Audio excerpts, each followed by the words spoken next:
Welcome back to Primetime Sports Monday. Now, Cricket West Indies is seeking to explain why regional players have not been paid. According to Chairman of CWI's Finance Committee, Wilfred Billy Heaven, the body has been focusing on clearing its debt.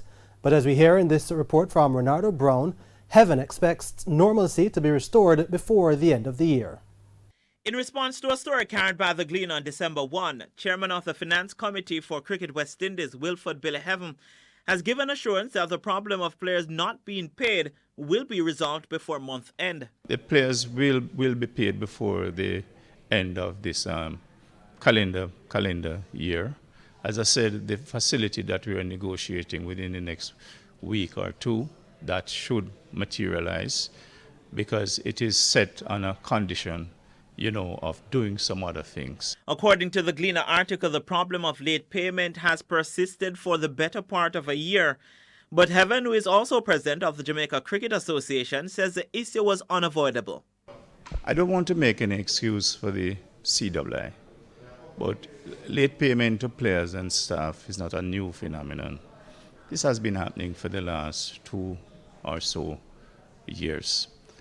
And it's not that people will not be paid. It's just that there are some delays.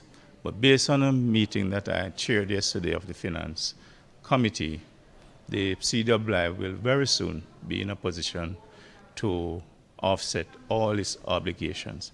According to him, the main reason behind the non-payment is the current debt CWI is facing. We have paid just under $20 million in outstanding debt since the new administration took office. So there are calls on the funds that we have, some of which have been maybe a year or more old. So we have to honor those coming down.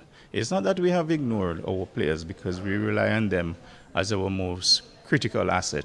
Heaven has assured, however, that things will change in the coming weeks. We'll let the board know the facilities that we are negotiating, which should come on stream within the next 2 weeks maximum. So we will be getting some bridge financing. There are currently 90 players across the 6 franchises under regional retainer contracts, which range from A contracts to development categories.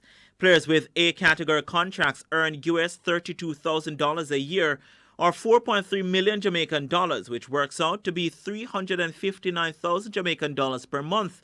Development contract players can earn US $12,000 or 1.6 million Jamaican dollars per year, equivalent to 134,000 Jamaican dollars per month. Renardo Brown for TVJ Sports.